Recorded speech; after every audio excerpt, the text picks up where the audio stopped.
ನಮಸ್ತಸ್ಮೈ ಗುಣಾತೀತ ವಿಭವಾಯ ಪರಾತ್ಮನೆ.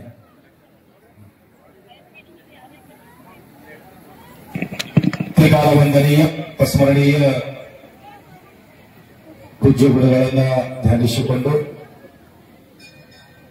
ಇವತ್ತಿನ ಆಂಜನೇಯ ದೇವಸ್ಥಾನದ ಕಲಶಾರೋಹಣ ನಿಮಿತ್ತ ಉಪಸ್ಥಿತರಿರುವ ಕಲಬರ್ಗ ಶ್ರೀಗಳು ಪಾಲ್ಗೊಂಡಂತ ಎಲ್ಲ ಗಣ್ಯ ವ್ಯಕ್ತಿಗಳು ತಮ್ಮೆಲ್ಲರ ಸಾಕ್ಷಿ ಸ್ವರೂಪನಾದ ಶಿವನನ್ನ ಸ್ಮರಿಸಿ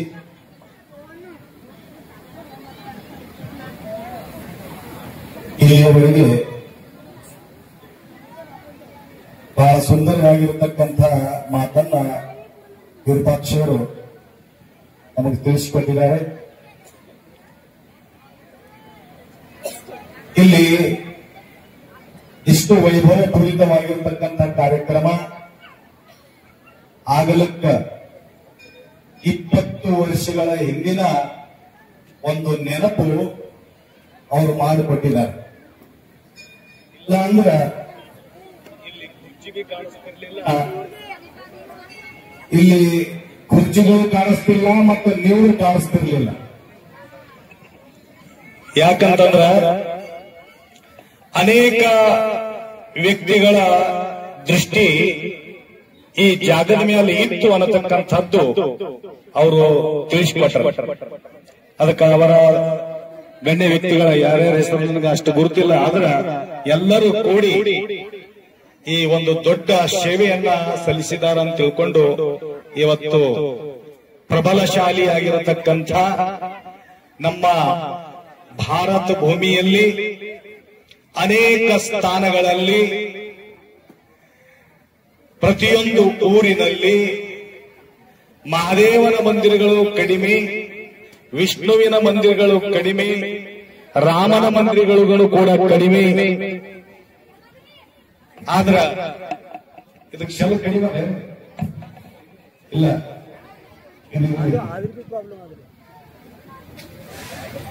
ಆಗ ಹನುಮಾನ ಮಂದಿರ ಇಲ್ಲಾರುವಂತ ಊರು ಸಿಗಲು ಬಹಳ ಕಠಿಣ.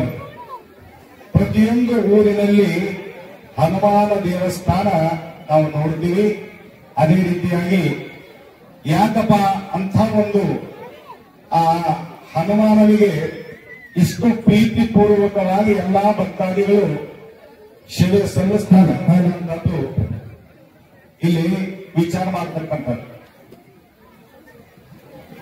ಭಕ್ತಾಸಾಟಿ ಭೂಮಂಡಳಿ ದುಂಡಾಡಿತು ಜಾಸ್ವನೆಲ್ಲ ಅನ್ನುವ ಹಾಗೆ ರಾಮನಿಗೆ ಇಷ್ಟವಾಗಿರುವಂತಹ ಭಗವಾನ ಶಂಭು ಭೋಲೆನಾಥ ಈಶ್ವರ ರಾಮೇಶ್ವರ, ಆ ರಾಮೇಶ್ವರರ ಪೂಜೆಯನ್ನ ಮಾಡಿ ಆ ರಾಮೇಶ್ವರಿಗೆ ಎಷ್ಟು ಬೇಡ್ಕೊಳ್ತಾರ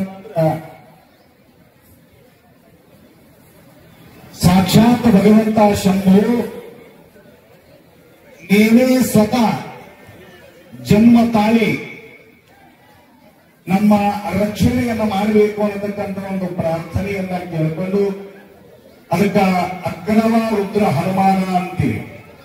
ಸಾಕ್ಷಾತ್ ಶಂಭು ರುದ್ರನ ಅವತಾರ ತಾಳಿಕೊಂಡು ಈ ಭೂಲೋಕಕ್ಕ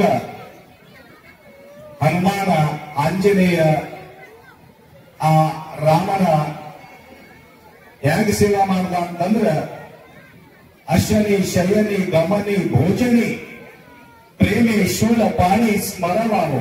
ಮಲ್ಕೊಂಡಾಗ ಕುಂತಾಗ ಎದ್ದಾಗ ನಡೆದಾಗ ನೆರಳಾಗಿ ಆ ರಾಮನ ಸೇವೆಯನ್ನ ಮಾಡಿದ್ರು. ಅದೇ ರೀತಿಯಾಗಿ ಈ ರಾಮನು ಅತ್ಯಂತ ಪ್ರೀತಿ ಪೂರ್ವಕವಾಗಿ ಯಾರಿಗೆ ಇಷ್ಟಪಡ್ತಿದ್ದ ಅಂತಂದ್ರ ಹನುಮಾನನಿಗೆ ಎಷ್ಟು ಪ್ರೀತಿ ಮಾಡ್ತಿದ್ದ ಅಂತಂದ್ರೆ ತನ್ನ ಪರಿವಾರದವರಿಗೂ ಕೂಡ ಅಷ್ಟು ಪ್ರೀತಿ ಆತ ಮಾಡುತ್ತಿರಲಿಲ್ಲ. ಏನು ಕಾರಣ ಅಂತಂದ್ರೆ ಪ್ರತಿಯೊಬ್ಬರು ಒಂದೊಂದು ರಾಮನ ಸೇವೆಯಲ್ಲಿ ಕೆಲಸಗಳು ಉಳಿಸ್ಕೊಂಡ್ರಂತ ಆಮೇಲೆ ಹನುಮಾನನಿಗೆ ಯಾವುದೂ ಕೆಲಸ ಇರಲಿಲ್ಲ. ಅವಾಗ ಆತ ನಾರಾಜಾಗಿ ಮುನಿಸ್ಕೊಂಡು ಗಿಡದ ಮೇಲೆ ಹೋಗಿ ಕುಂತಾಗ ಅವಾಗ ಆ ಸಮೀಪ ಇರತಕ್ಕಂಥ ಒಬ್ಬ ಗಣ್ಯ ವ್ಯಕ್ತಿ ಬಂದು ರಾಮನಿಗೆ ಹೇಳಿದಾಗ ಅವಾಗ ರಾಮ ಅಂದ್ರಂತ ಸೀತೆಯನ್ನು ಕೇಳು ನಿನಗೊಂದು ಕೆಲಸ ಉಳಿದೊಂದು ಕೆಲಸ ಮಾಡು ಅಂತಂದಾಗ ಆ ಸೀತೆ ಮಾತೆಯನ್ನ ಕೇಳಿದಾಗ ಒಂದು ಕೆಲಸ ಒಪ್ಪಿಸಿದ್ರಂತ. ಏನ್ರಿ? ಯಾವಾಗ ಆಕಡಿಕೆ ಬರ್ತದಲ್ಲ, ಆಕಡಿಕೆ ಅಂದ್ರೆ ಗೊತ್ತದಲ್ಲ, ಆತ ಬಾಯಿ ಕೇಳಲ್ಲ ಅವ್ರು ಹಿಂಗೆ ಚುಟ್ಕಿ ಹೊಡಿತಾರೆ, ಆಕಡಿಕೆ ಚುಟ್ಕಿ ಹೊಡಿತಾರೆ. ಅದು ರಾಮ ಚುಟ್ಕಿ ಹೊಡಿಬಾರ್ದು. ಯಾರು ಹೊಡಿಬೇಕಪ್ಪ ಅಂತಂದ್ರೆ ಇವ್ರಿಗೆ ಆಕಡಿಕೆ ಹನುಮಾನ ಬಂದು ಚುಟುಕಿ ಹೊಡಿ. ಆಗಿನ ಕಾಲಕ್ಕೆ ಶಯನ ಕಕ್ಷದೊಳಗ ಮಲಗ ಟೈಮ್ನಾಗೆ ಇದು ಸೆಲ್ ವೀಕ್ ಆಗ್ಯದ.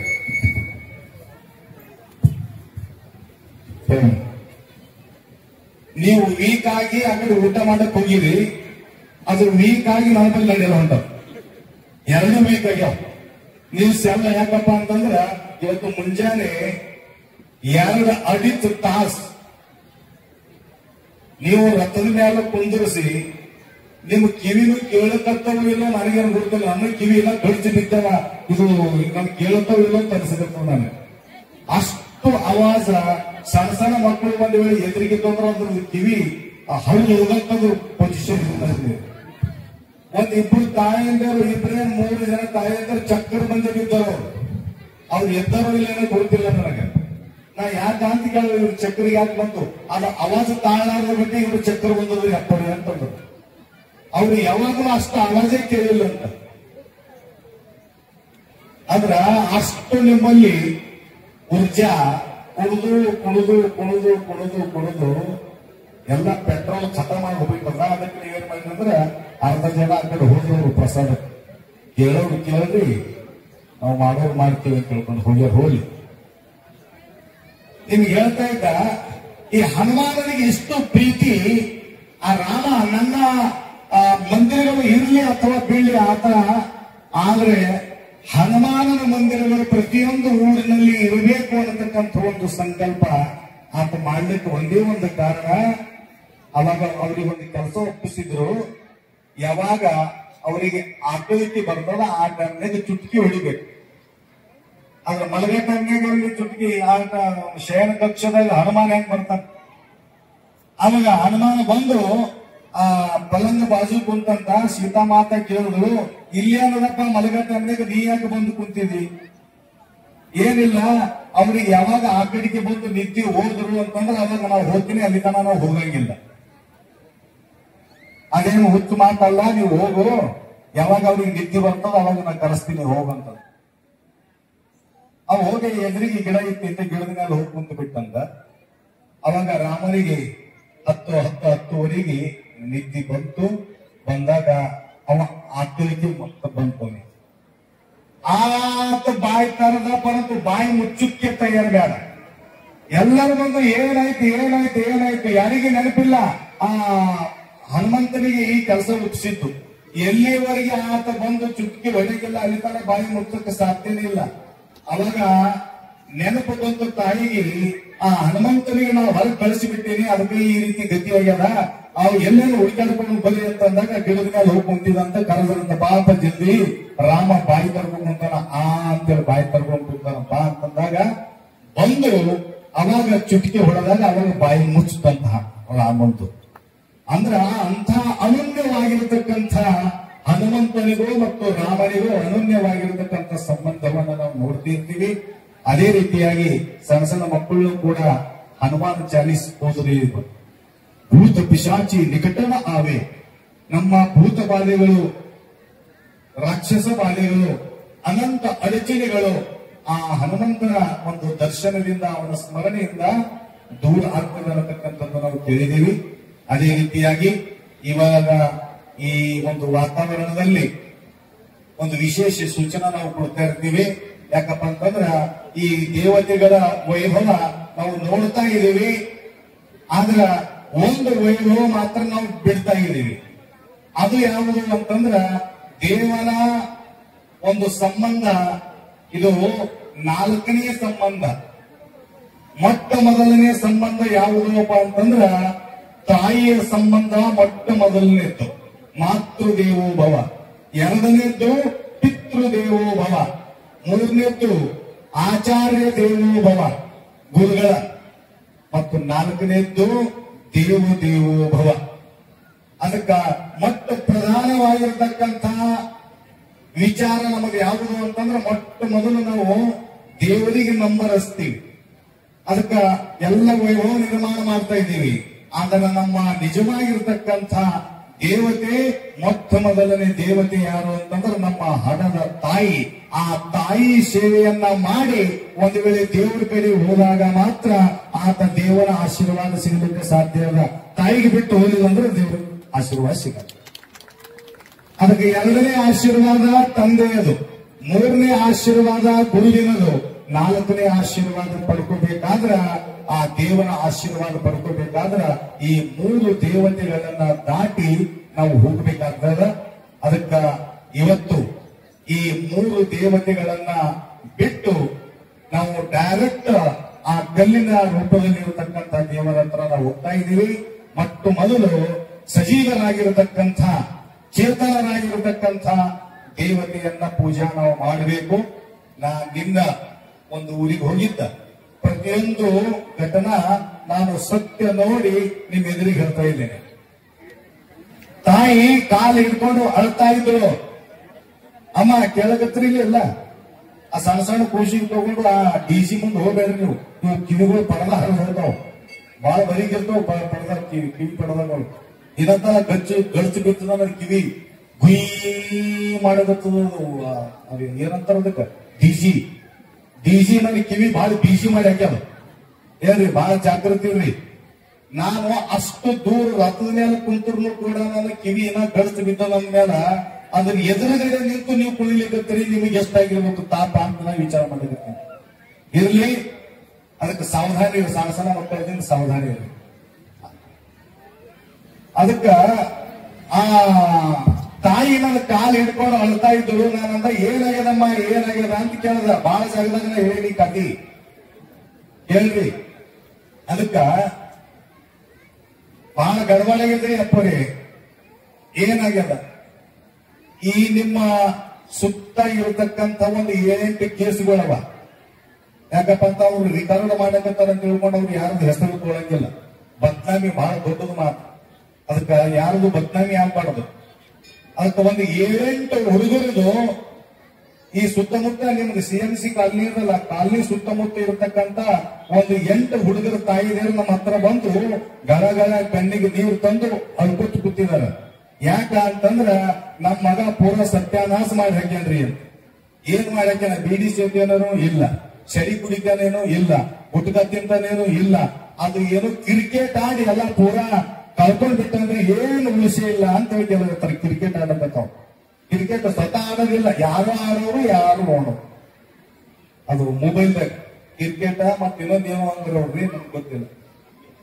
ರಮ್ಮಿ ಆಟ ಆ ಮೊಬೈಲ್ದಾಗ ಆಡಿ ಒಂದು ಸಲ 10 ಲಕ್ಷ ಕೊಟ್ಟರು, ಮುಟ್ಟಿಸಿದ್ರು. ಕೈ ಕಾಲು ಬಿದ್ದ, ನೆತ್ತಿ ಹೊಡೆದ, ದೇವ್ರ ತಲೆ ಹೊಡೆದ, ಅವ್ರ ತಲೆ ಹೊಡೆದ, ಇನ್ನು ಮುಂದೆ ಆಡಂಗಿಲ್ಲ. ಮತ್ತೆ ಇನ್ನೊಂದು ಸಲ 15 ಲಕ್ಷ ರೂಪಾಯಿ ಮಾಡ್ದ. ಅವಾಗೂ ಎಲ್ಲ ಬಡದ್ರು ಹಾಕಿ ನನಗ್ ಕರ್ಸ್ಕೊಂಡು ನನ್ನ ಪಾದ ಬಡದ. ನಾನು ಏನ್ ಹೇಳ್ಬೇಕು, ಬಡದ ಮೇಲೆ ಮತ್ತೆ 3 ಲಕ್ಷ ರೂಪಾಯಿ ಮತ್ತೆ ಮಾಡ್ಯ. ಮತ್ತೆ ಇನ್ನು ಬಡಿಬೇಕು ಯಾರು ನೀನು? ಹೀಗಾಗಿ ಇಷ್ಟು ತಾಯಿಯಂದಿರು ದುಃಖಿಗಳಾಗಿದಾರ. ಅದಕ್ಕೆ ಯಾರು ದೊಡ್ಡವರು ಇರ್ಲಿ ಸಣ್ಣವರು ಇರ್ಲಿ ಯಾರೇ ಇರ್ಲಿ ಮೊಬೈಲ್ದಿಂದ ಸ್ವಲ್ಪ ಸಾವಧಾನವಾಗಿರ್ಲಿ.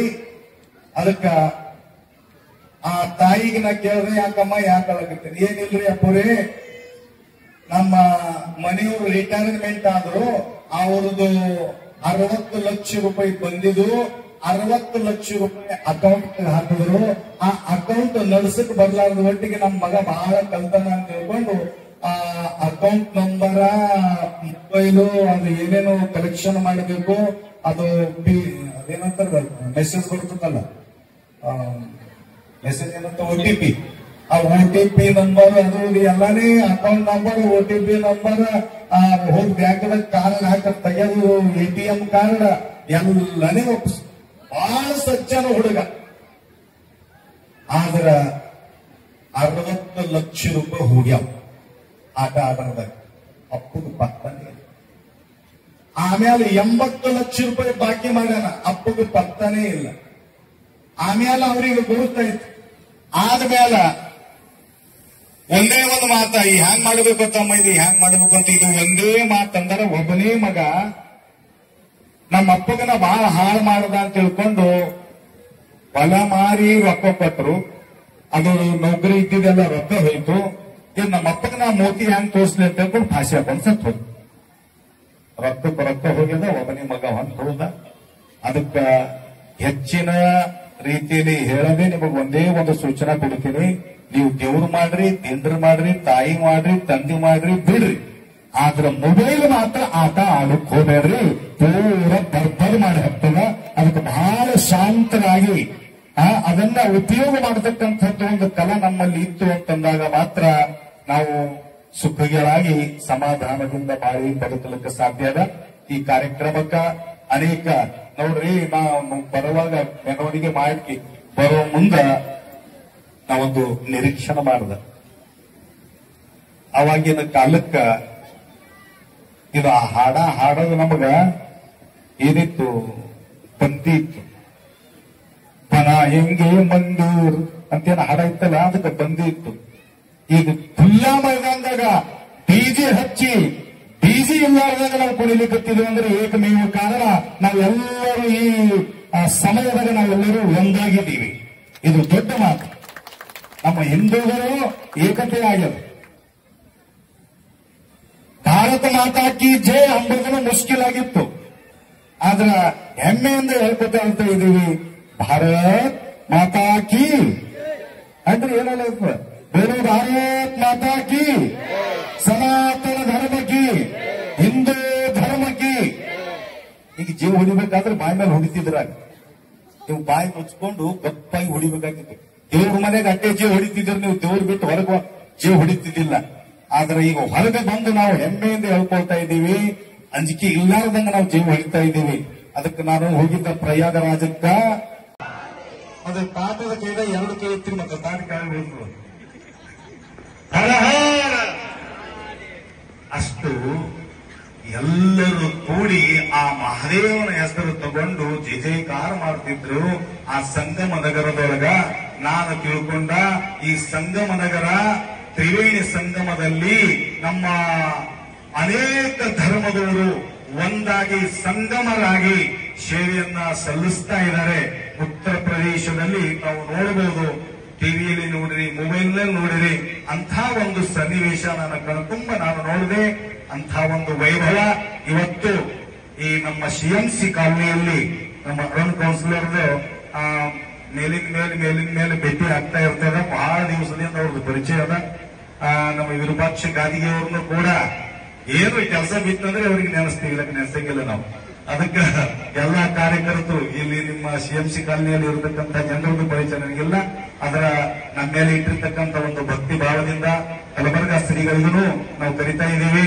ತಾವನ್ನು ದಯಮಾಡಿಸಬೇಕು ಅನ್ನತಕ್ಕಂಥ ಉದ್ದೇಶದಿಂದ ನಮ್ಮನ್ನ ಇಲ್ಲಿ ಬರಮಾಡಿಕೊಂಡ್ರು. ಎಲ್ಲ ಕಾರ್ಯಕರ್ತರುಗಳು ಒಳ್ಳೆ ಉತ್ಸಾಹದಿಂದ, ಭಕ್ತಿ ಭಾವದಿಂದ, ಶ್ರದ್ಧೆಯಿಂದ ಈ ಕಾರ್ಯಕ್ರಮ ತಾವೆಲ್ಲರೂ ನೆರವೇರಿಸಿದಿರಿ. ಇದೇ ರೀತಿಯಾಗಿ ಎಲ್ಲರೂ ಕೂಡಿ ಪ್ರತಿ ವರ್ಷ ಒಂದೊಂದು ಕಾರ್ಯಕ್ರಮ ಇಲ್ಲಿ ನಡೀತಾ ಇರಬೇಕು ಅನ್ನತಕ್ಕಂಥ ಮಾತನ್ನು ಹೇಳುತ್ತಾ, ತಮ್ಮೆಲ್ಲರ ಜೀವನದಲ್ಲಿ ಸುಖಶಾಂತಿ, ಸಮೃದ್ಧಿ, ಆಯುಷ್ಯ, ಆರೋಗ್ಯ, ಐಶ್ವರ್ಯ, ಯಶಸ್ವಿ ಭಗವಂತ ಕಾಪಾಡಲಿ ಅನ್ನತಕ್ಕಂಥ ಮಾತನ್ನು ಹೇಳುತ್ತಾ 2 ಮಾತುಗಳನ್ನು ಮುಗಿಸ್ತೇವೆ. ಸಾಂಬದೇ ನಮ ಪಾರ್ವದೇ ಹರ ಹರ ಹರ. ತನೋದ್ಭೂತಾಂ ಪಂಚಾಕ್ಷರಂ ಅನುಪಮ ಪಂಚಸೂತ್ರೋ ಕೃತೋ ವಂದೇ ಪಂಚಾಚಾರ್ಯ ಜಗತ್ ವಂದೇಹಂ ವರದಂ ದೇವಂ ಯೋಗ ವಿದ್ಯಾ ಪ್ರದಾಯನಂ ಗುರುಚರೇ ಕೃತೋ ವಂದೇ ಮಹಾನಗಲ್ಲ ಗುರುಕುಮಾರ ಕೃತಮಂದೆ. ಜಗದಾದಿ ಜಗದ್ಗುರು ರೇಣುಕಾದಿ ಪಂಚ ಆಚಾರ್ಯರನ್ನ, ಬಸವಾದಿ ಶಿವಶರಣರನ್ನ, ತ್ರಿಮೂರ್ತಿ ಹವಗಿಲಿಂಗೇಶ್ವರರನ್ನ, ಸದ್ಗುರು ರಾಚೋಟೇಶ್ವರರನ್ನ ಹಾನಗಲ್ಲ ಗುರುಕುಮಾರ ಶಿವಯೋಗಿಗಳವರನ್ನ ಜಗದ್ಗುರು ಸಿದ್ಧಲಿಂಗ ಶಿವಾಚಾರ್ಯಪ್ಪಂಗಳವರ ಶ್ರೀಪಾದಕ ಭಕ್ತಿಯ ಪ್ರಣಾಮಗಳನ್ನು ಸಲ್ಲಿಸಿ ಇಂದು ಬೀದರ್ ಮಹಾನಗರದ ಎಂಸಿ ಕಾಲೋನಿಯಲ್ಲಿ ವೀರ ಹನುಮಾನ ಮಂದಿರ ಮತ್ತೆ ವಿಠ್ಠಲ ರುಕ್ಮಿಣಿಯ ಮಂದಿರ ನೂತನವಾಗಿ ಕಳಸಾರೋಹಣ ಕಾರ್ಯಕ್ರಮದ ದಿವಸ ಸಾನ್ನಿಧ್ಯವನ್ನು ವಹಿಸಿಕೊಂಡಿರತಕ್ಕಂಥ ಪರಮ ಪೂಜ್ಯ ಶಟಸ್ಥಲ ಪರಬ್ರಹ್ಮ ಶಿವಾನಂದ ಶಿವಾಚಾರ್ಯಪ್ಪಂಗಳವರ ಶ್ರೀಪಾದಕ ಭಕ್ತಿ ಪ್ರಣಾಮಗಳನ್ನು ಸಲ್ಲಿಸಿ ಈ ಕಾರ್ಯಕ್ರಮವನ್ನ ಉದ್ಘಾಟನೆ ಮಾಡಿ ಸುಂದರವಾಗಿರ್ತಕ್ಕಂಥ ಮಾತನಾಡಿರ್ತಕ್ಕಂಥ ಆತ್ಮೀಯ ನಮ್ಮ ವಿರೂಪಾಕ್ಷ ಗಾರ್ಗಿ ಅಣ್ಣವರೇ, ಸಿದ್ಧಗಂಗಾ ಮಠದ ಹಳೆಯ ವಿದ್ಯಾರ್ಥಿಯ ಸಂಘದ ಅಧ್ಯಕ್ಷರಾಗಿರ್ತಕ್ಕಂಥ ಆತ್ಮೀಯ ಶ್ರೀ ಶಿವಕುಮಾರ್ ಪಾಟೀಲ್ ಪೇಗಂಪುರ್ ಅವರೇ, ಈ ಸುಂದರವಾಗಿರ್ತಕ್ಕಂಥ ಮಂದಿರ ನಿರ್ಮಾಣವನ್ನು ಮಾಡಿರ್ತಕ್ಕಂಥ ನಮ್ಮ ರಾಜ್ಕುಮಾರ್ ಪಾಟೀಲ್ ಅವರಿಗೆ ಜೋರಾದ ಚಪ್ಪಾಳೆಯನ್ನು ನಾವು ಸಲ್ಲಿಸಬೇಕು. ಈ ವೇದಿಕೆ ಮೇಲೆ ಉಪಸ್ಥಿತರಿರತಕ್ಕಂಥ ಎಲ್ಲ ದೊಡ್ಡಿಬಾಣ್ಣವರು ಹಿಡ್ಕೊಂಡು ಎಲ್ಲ ಸರ್ವ ಸದ್ಭಕ್ತರೇ ಹಾಗೂ ಮಾತೆಯರೇ, ತಮ್ಮೆಲ್ಲರ ಅಂತರಾತ್ಮಕ ಶರಣಾರ್ಥಿ. ಇಲ್ಲಿವರೆಗೂ ನಮ್ಮ ವಿರೂಪಾಕ್ಷ ಗಾರ್ಗಿ ಅಣ್ಣವರು ಮತ್ತೆ ಪರಮ ಪೂಜ್ಯರು ಆಶೀರ್ವಚನ ಬಹಳ ಸುಂದರವಾಗಿ ಮಾತನಾಡಿದ್ದಾರೆ. ವೀರ ಹನುಮಾನ್ ಅಂತಂದ್ರೆ ನಮ್ಮೆಲ್ಲರಿಗೂ ಕೂಡ ಆರಾಧ್ಯ ದೈವ. ನಮ್ಮ ಮನೆಯೊಳಗೆ ಏನೇ ಕಷ್ಟ ಬಂದರೂ ಕೂಡ, ದುಃಖ ಬಂದರೂ ಕೂಡ, ಮನೆಯೊಳಗ ಮಕ್ಕಳು ಹತ್ರ ಕೂಡ ನಾವು ಸಾಯಂಕಾಲ ಎಣ್ಣೆ ಬತ್ತಿ ತಗೊಂಡು ಹನುಮಂತನ ಗುಡಿಗೆ ಹೋಗಿ ದೀಪ ಹಚ್ಚಿ ನಮಸ್ಕಾರ ಮಾಡಿದ್ರೆ ಆ ಮಗುವಿಗೆ ಆರಾಮಾಗ್ತಕ್ಕಂಥ ಶಕ್ತಿನೇ ಅದು ವೀರ ಹನುಮಾನ್ ಅನ್ನುವಂಥದ್ದನ್ನು ನಾವು ತಿಳ್ಕೊಳ್ಬೇಕಾಗುತ್ತೆ. ಅಂತ ಹನುಮಾನ ಮಂದಿರವನ್ನ ಇಲ್ಲಿ ಬಹು ಸುಂದರವಾಗಿ ನಿರ್ಮಾಣ ಮಾಡಿದ್ದಾರೆ. ನಮ್ಮ ಗಾರ್ಗಿ ಅಣ್ಣವ್ರು ಹೇಳ್ತಾ ಇದ್ರೆ 20 ವರ್ಷದ ಹಿಡ್ಕೊಂಡು ಸಂಘರ್ಷವನ್ನ ಮಾಡಿ ಇವತ್ತ ಈ ಹಂತಕ್ಕೆ ತಂದು ಮುಟ್ಟಿಸಬೇಕಾದ್ರೆ ಅದು ನಮ್ಮ ರಾಜಕುಮಾರ್ ಅಣ್ಣವರು. ಅದು ಎಲ್ಲರ ಕೈಲಿಂದನೂ ಕೂಡ ಆಗ್ಲಿಕ್ಕೆ ಸಾಧ್ಯ ಇಲ್ಲ, ಒಬ್ಬೊಬ್ಬರ ಕೈಲಿಂದ ಆಗಬೇಕು ಅನ್ನುವಂತ ಒಂದು ದೇವರ ಅಪೇಕ್ಷೆನೂ ಕೂಡ ಇರ್ತದೆ. ಒಂದು ವೇಳೆ ಹನುಮಂತ ಅಂದ್ರೆ ಭಕ್ತಿ ಬಹಳ ಶ್ರೇಷ್ಠ. ಹನುಮಾನ ದೇವರದಲ್ಲಿ ಏನಿತ್ತು ಅಂದ್ರೆ ಭಕ್ತಿ ಬಹಳ ದೊಡ್ಡದಿತ್ತು. ರಾಮನಿಗೆ ಹೊಲಿಸ್ಕೊಂಡಿದ್ದು ಎದಲ್ಲಿಂದ ಅಂದ್ರೆ ತನ್ನ ಭಕ್ತಿಯಿಂದ. ಬಂಗಾರ ಬೆಳ್ಳಿ ರೊಕ್ಕ ಕೊಟ್ಟು ಹೊಲಿಸ್ಕೊಳ್ಳಿಲ್ಲ, ಭಕ್ತಿಯಿಂದ ಹೊಲಿಸ್ಕೊಂಡಿದ್ದು. ಒಂದ್ಸಲ ಹನುಮಾನ ಗುಡಿ ಒಳಗ ಆನಂದವಾಗಿ ಕುತ್ಕೊಂಡಾಗ ಒಬ್ಬ ಭಕ್ತ ಬಂದ ಕೇಳದಂತ, ಈ ಜಗತ್ತಿನೊಳಗ ಯಾರು ಶ್ರೀಮಂತರು ಯಾರು ಬಡವರು ಅಂತ ಕೇಳದ. ಅವಾಗ ಹನುಮಾನ ಹೇಳಿದ, ಯಾರು ದೇವರನ್ನ ನೆನೀತಾರೆ, ದೇವರ ಮೇಲೆ ಭಕ್ತಿ ಇಡುತ್ತಾರೆ ಅವನೇ ಶ್ರೀಮಂತ, ಯಾರು ದೇವರನ್ನ ಬಿಡುತ್ತಾರೆ ಅವನೇ ಬಡವ ಅಂತ ಹನುಮಂತ ಹೇಳಿದಂತ. ಈ ಜಗತ್ತಿನೊಳಗ ದುಡ್ಡಿದ್ದವರು ಶ್ರೀಮಂತರಲ್ಲ, ಈ ಜಗತ್ತಿನೊಳಗ ಸಂಪತ್ತಿದ್ದವರು ಶ್ರೀಮಂತರಲ್ಲ, ಯಾರ ಒಳಗ ಪವಿತ್ರವಾಗಿರ್ತಕ್ಕಂಥ ಭಕ್ತಿ ಇರಲ್ಲ ಅವನೇ ಶ್ರೀಮಂತ ಅನ್ನುವಂತ ಮಾತನ್ನ ವೀರ ಹನುಮಾನ ಹೇಳಿದ್ರು. ಅಂತ ಹನುಮಂತರ ಗುಡಿಗೆ ನಾವೆಲ್ಲರೂ ಕೂಡ ಬಂದೇವಿ.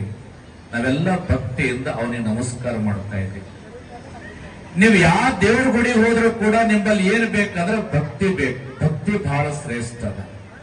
ಎಲ್ಲಿ ಭಕ್ತಿ ಅದ ಅಲ್ಲಿ ಎಲ್ಲವೂ ಕೂಡ ಸಿಗ್ಲಿಕ್ಕೆ ಸಾಧ್ಯ ಅದ. ಭಕ್ತಿ ಇರಲಾದ ಜಾಗದೊಳಗೆ ಏನೂ ಕೂಡ ಇಲ್ಲ ಅನ್ನುವಂಥದನ್ನ ಹೇಳುತ್ತಾರೆ. ಅದಕ್ಕೆ ಎಲ್ಲಕ್ಕಿಂತಲೂ ಭಕ್ತಿನೇ ಶ್ರೇಷ್ಠ ಅಂತ ಹೇಳ್ತಾರೆ. ದೇವರಿಗೆ ಏನ್ ಬೇಕು? ನೀವು ಮಾಡಿದ್ದು ಹೋಳಿಗೆ ಬೇಕೇನೋ? ಇಲ್ಲ. ನೀವು ಮಾಡಿದ್ದು ನೈವೇದ್ಯ ಜಾಮೂನ ಬಾಲುಷ್ಯ ಬೇಕೇನೋ? ಇಲ್ಲ. ದೇವರಿಗೆ ಅದು ಯಾವುದೂ ಅಪೇಕ್ಷೆ ಇಲ್ಲ.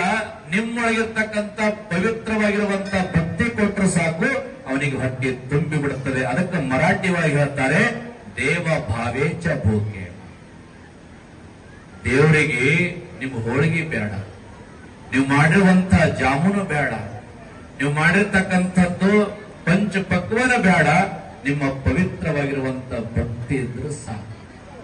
ಒಂದು ತಿಳ್ಕೊಳ್ರಿ, ನಾವು ಹುಟ್ಟಿ 50 ವರ್ಷ 40 ವರ್ಷ 20 ವರ್ಷ 60 ವರ್ಷ ಆಯ್ತು, ದಿನ ಗುಡಿಗೆ ಹೋದ್ರು ಕೂಡ ನಾವು ಬದಲಾವಣೆ ಆಗ್ಲಿಲ್ಲ. ಆಗಿವೇನು?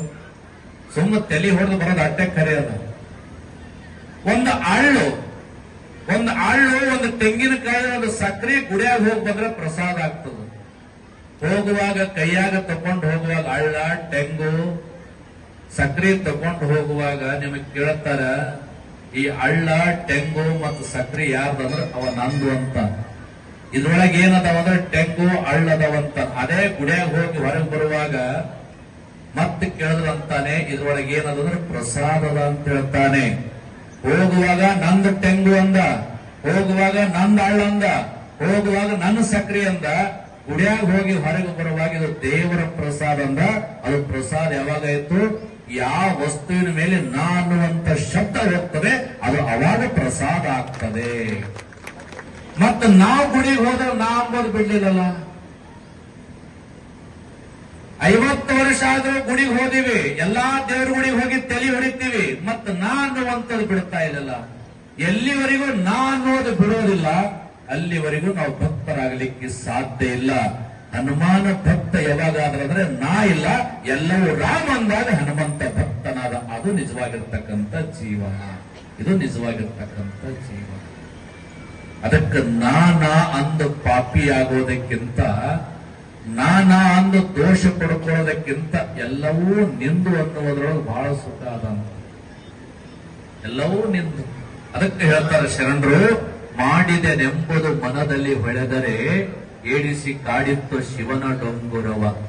ಮಾಡಿದೆನೆನ್ನದಿರ ಲಿಂಗಕ್ಕೆ, ನೀಡಿದೆನೆನ್ನದಿರ ಜಂಗಮಕ್ಕೆ.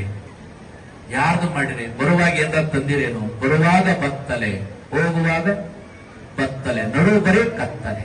ಬರುವಾಗ ಏನೋ ತರಲಿಲ್ಲ, ಹೋಗುವಾಗ ಏನೋ ಒಯ್ಯಂಗಿಲ್ಲ, ನಡು ಬರೀ ಕತ್ತಲೆ. ಯಾಕೆ ಕತ್ತಲೆ ಆಗ್ತದೆ? ನಾ ಅನ್ನುವಂಥದ್ದು ತುಂಬಿಕೊಳ್ತಂದ್ರೆ ಕತ್ತಲೆ ಆಗ್ತದೆ.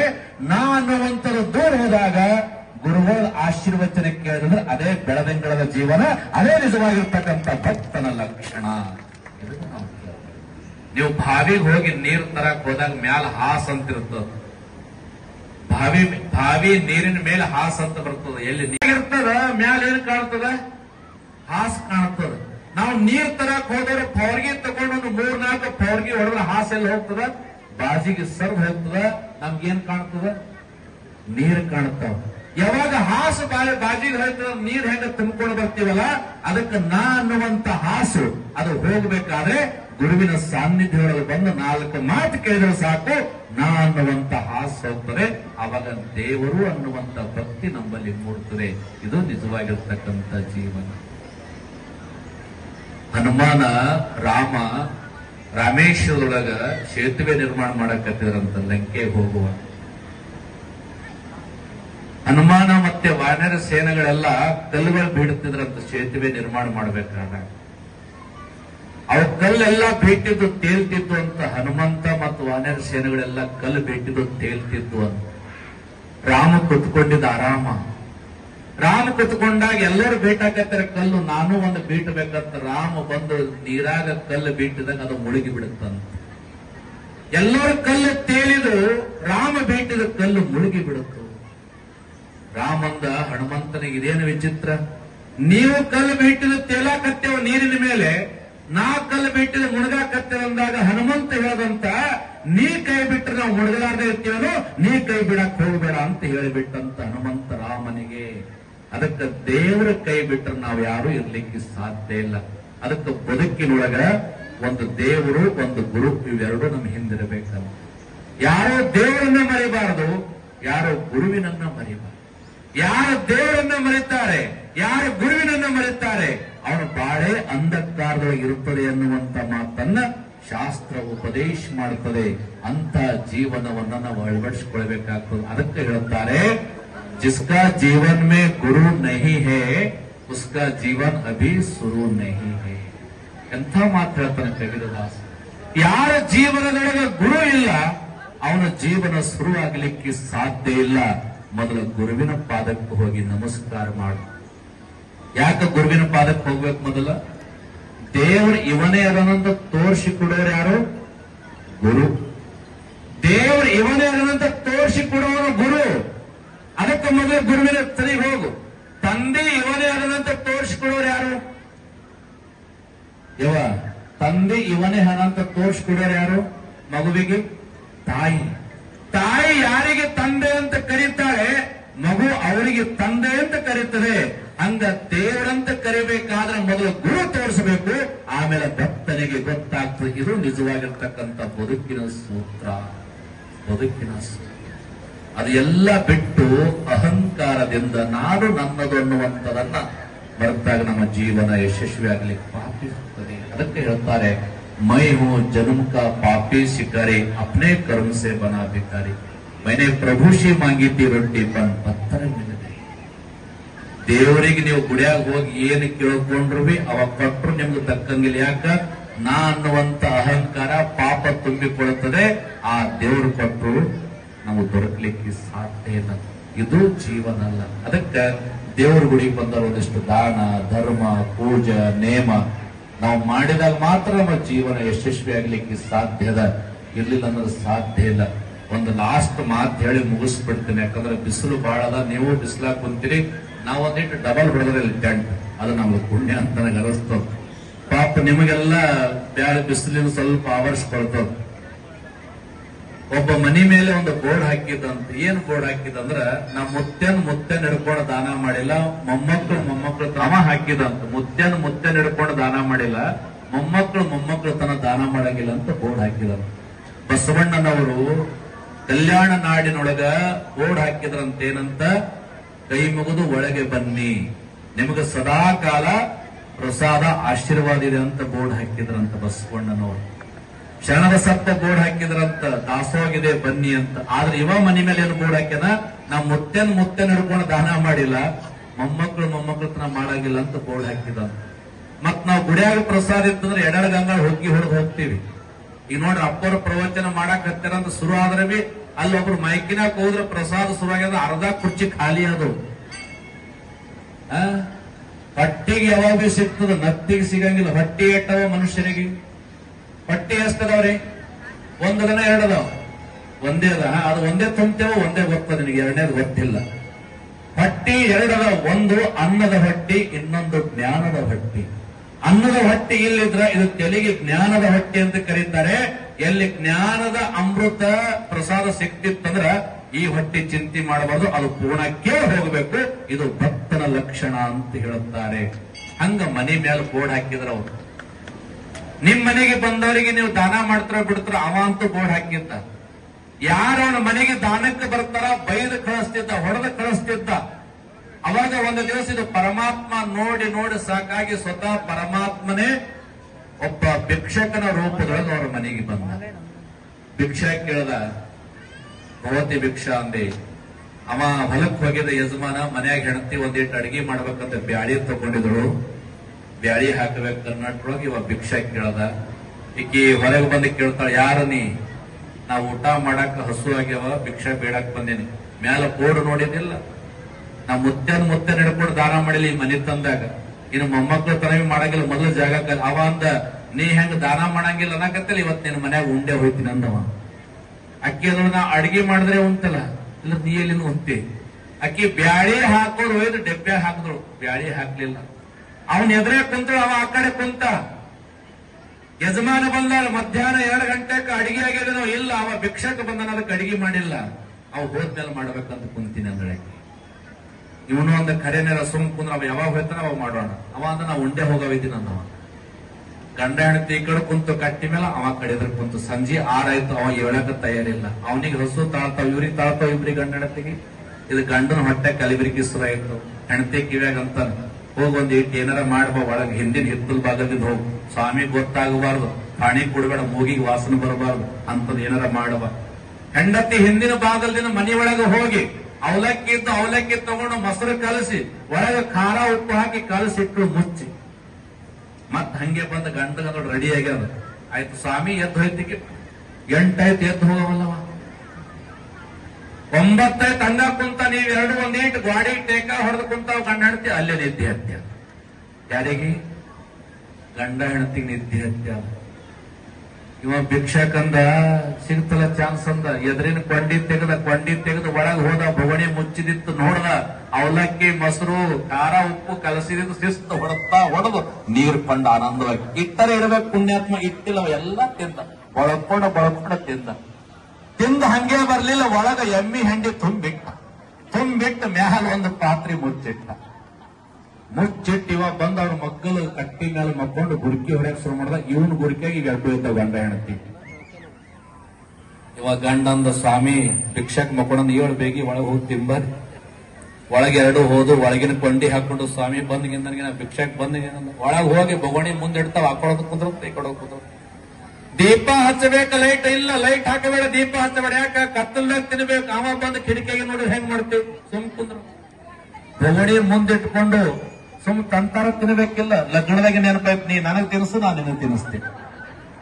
ಇದು ಗಂಡ ಕೈ ಹಾಕಿ ಬಾಯಾಗ ಹಾಕಿಂದು ಬಾಯಾಗಿಟ್ಟ ಹಾಕಿ ನೋಡಿದ್ರಿ ಹೆಂಡಿ ಹತ್ತಿನಾಗ ಹತ್ತದ. ಯಾಕೆ ನೀವೇ ಒಂದಿಟ್ಟು ತಿನ್ ನೋಡ್ರಿ, ಹೆಂಡಿ ಹತ್ನಾಗ ಹತ್ಲತ್ತದ. ಅವಾಗ ಇವೆರಡೂ ತಿನ್ನೋರಿಗೆ ಹೆಂಡಿ ಹತ್ನಾಗ ಹತ್ತದ ಅಂದಾಗ ಕಿಟಕಿಯಾಗ ನಿಂತು ಸ್ವಾಮಿ ಅಂತಾನ, ಭಿಕ್ಷಕ್ ಅಂತಾನ. ಅದು ಹೆಂಡಿನೇ ಅದ. ಯಾರು ದೇವ್ರು ಕೊಟ್ಟಿರ್ತಕ್ಕಂಥದ್ದು ದಾನ ಮಾಡಂಗಿಲ್ಲ. ಒಂದ್ ದಿವಸ ಇದು ತಿನ್ಬೇಕಾಯ್ತದ ಅನ್ನವ. ಅದಕ್ಕೆ ಈ ಬದುಕಿನೊಳಗೆ ಒಂದು ತಿಳ್ಕೊಳ್ಬೇಕು, ಭಕ್ತಿ, ಜ್ಞಾನ, ವೈರಾಗ್ಯ ಅನ್ನುವಂಥದ್ದು ಬಹಳ ಪವಿತ್ರದ. ಅದಕ್ಕೆ ದೇವರು ಕೊಟ್ಟಿದ್ದು ನಮಗೆ ಅದಕ್ಕಾಗಿ ಅಂತಂದ್ರೆ ಒಂದಿಟ್ಟು ದಾನ ಮಾಡು, ಪುಣ್ಯ ಕಾರ್ಯವನ್ನ ಮಾಡು. ಅಂತ ದಾನವನ್ನ ನಮ್ಮ ರಾಜಕುಮಾರ ಪಾಟೀಲ್ ಅವರು ಮಾಡಿದ್ದಾರೆ. ಜೋರಾದ ಚಪ್ಪಾಳೆಯನ್ನು ಹೊಡಿಬೇಕು ನಾವು. ಎಂತ ದಾನ! ಒಂದು ಟೆಂಗ್ ಹೊಡಿಬೇಕಾದ್ರೆ 100 ಸಲ ವಿಚಾರ ಮಾಡ್ತೀವಿ. ಒಂದು ಟೆಂಗ್ ತರಬೇಕಾದ್ರೆ 100 ಸಲ ವಿಚಾರ ಮಾಡ್ತೀವಿ. ಇವತ್ತು ಲಕ್ಷಾಂತರ ರೂಪಾಯಿ ಇದು ಅವ ಕೊಟ್ಟಿದ್ದು, ಅವನಿಗೆ ಕಟ್ಟಿಸಬೇಕು ಅನ್ನುವಂತ ಏನು ಭಕ್ತಿ ಬಂದಿದಲ್ಲ, ಇದು ಮನುಷ್ಯನಲ್ಲಿ ಭಕ್ತಿ.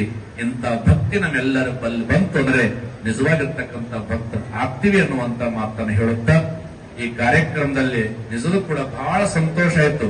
ಯಾಕಂದ್ರೆ ನಮ್ಮ ವಿರೂಪಾಕ್ಷಣ್ಣವ್ರು ಬಹಳ ಹೇಳ್ತಿದ್ರು, ಇದು 20 ವರ್ಷ ಹಿಡ್ಕೊಂಡು ಬಹಳಷ್ಟು ಇದನ್ನು ಮಾಡ್ಕೊಂತೇ ಬಂದಿವಿ. ಮಾಡಬೇಕು ಒಂದು ಹಂತದೊಳಗೆ ತಂದು ಮುಟ್ಟಿಸಿದ್ರು. ಮತ್ತೆ ಅವ್ರ ಜೊತೆಯಲ್ಲಿ ಎಲ್ಲರೂ ಕೂಡಿಕೊಂಡು ಈ ಹಂತಕ್ಕೆ ತಂದಿದ್ದು ಬಹಳ ಖುಷಿಯಾಗಿದೆ. ಮತ್ತೆ ಈ ಓಣಿಯವರು ಎಲ್ಲರೂ ಕೂಡಿಕೊಂಡು ಒಂದು ಸುಂದರವಾಗಿರ್ತಕ್ಕಂಥ ಕಾರ್ಯಕ್ರಮವನ್ನು ಆಯೋಜನೆ ಮಾಡಿದ್ರಿ. ನಮ್ಮ ಶಿವಕುಮಾರ್ ಪಾಟೀಲ್, ರಾಜ್ಕುಮಾರ್ ಪಾಟೀಲ್ ಅವರು ಶ್ರೀಮಠಕ್ಕೆ ಬಂದಾಗ ಇನ್ನು ಹನುಮಾನ ಮಂದಿರದ ಕಳಸಾರೋಹಣ ಇದೆ ಅಂದಾಗ ಇವತ್ತಿನ ದಿವಸ ಬಹಳ ಸುಂದರವಾಗಿರ್ತಕ್ಕಂಥ ಕಾರ್ಯಕ್ರಮವನ್ನು ನೋಡ್ಲಿಕ್ಕೆ ನನಗೆ ಸಿಕ್ತು. ಬಹಳಷ್ಟು ಆನಂದ ಆಯ್ತು. ಮತ್ತೆ ಪರಮ ಪೂಜ್ಯರು ಕೂಡ ಅವ್ರು ಹೇಳ್ತಿದ್ರು, ಅಪ್ಪವರು 2-2.5 ತಾಸು ನನಗೆ ಬಿಸಿಲಾಗ ಬೆರಣಿಗಿರುವಾಗ ಕುಂದಿಸಿ ಸಾಕಾಗ್ಯಾವ ಅಂತ ಹೇಳ್ತಿದ್ರು. ನಿಜವೂ ಕೂಡ ನಿಮ್ ಭಕ್ತಿ ಅಂತದ. ಆ ಭಕ್ತಿ ಒಳಗ ಬಿಸಿಲು ಗೊತ್ತಾಗಿಲ್ಲ, ಮಳೆನೂ ಗೊತ್ತಾಗಿಲ್ಲ. ಅದಕ್ಕೆ ಈ ಜೀವನದೊಳಗೆ ಎಲ್ಲಕ್ಕಿಂತ ಶ್ರೇಷ್ಠ ಭಕ್ತಿನೇ ಅನ್ನುವಂಥದ್ದನ್ನು ತಿಳ್ಕೊಂಡು ನಿಮ್ಮೆಲ್ಲರಿಗೂ ಆ ವೀರ ಹನುಮಾನ ವಿಠ್ಠಲ್ ರುಕ್ಮಿಣಿಯ ಆಶೀರ್ವಾದ ಸದಾಕಾಲ ಇರಲಿ ಅನ್ನುವಂತ ಮಾತನ್ನು ಹೇಳಿ 12 ಮಾತಿಗೆ ವಿರಾಮ ಕೊಡ್ತಾ ಇದ್ದೇನೆ. ಓಂ ಶಾಂತಿ ಶಾಂತಿ ಶಾಂತಿ.